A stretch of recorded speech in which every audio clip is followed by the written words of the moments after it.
ஹல்லேலூயா. மிகச் சரியானது.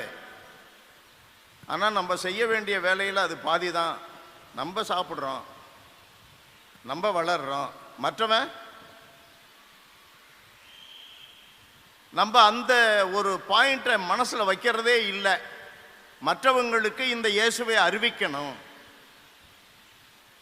இந்த இயேசு நமக்கு கொடுத்த கட்டளை என்ன? மத்தேயு நற்செய்தியில் 28:18 வாசிக்கிறோம். எல்லா நாடுகளுக்கும் போங்க, எல்லா ஊர்களுக்கும் போங்க, எல்லா மக்களுக்கும் நான் உங்களுக்கு கட்டளையிட்டதெல்லாம் அறிவிங்க சொல்கிறாரு. இன்றைய நற்செய்தியில் சொல்கிறாரு. எல்லாரையும் எப்படி சொல்கிறார் பாருங்க.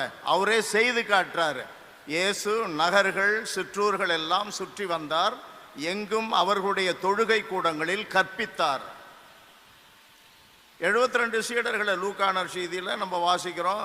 1-10 வரையிலும் சிறப்பாக வாசிக்கிறோம். அதில் என்ன சொல்கிறாரு? 72 சீடர்களை அழைச்சி அவர் போக இருந்த ஊர்களுக்கெல்லாம் 2 பேரை அனுப்புகிறாரு. என்ன சொல்லி அனுப்புகிறாரு? மிதியடி கூட போடாதீங்க, இல்லை? ஆமாம். கைத்தடி எடுத்துக்கிறீங்களா? இல்லை. காசு பணம் இல்லை. எந்த வீட்டுக்கு போனாலும் என்ன சொல்லுங்க? சமாதானம் உண்டாகட்டும்னு சொல்லுங்க. அப்படின்னா என்ன? அதான் நற்செய்தி. எந்த வீட்டுக்கு போனாலும் இயேசு இருக்கிறார்யா, அமைதி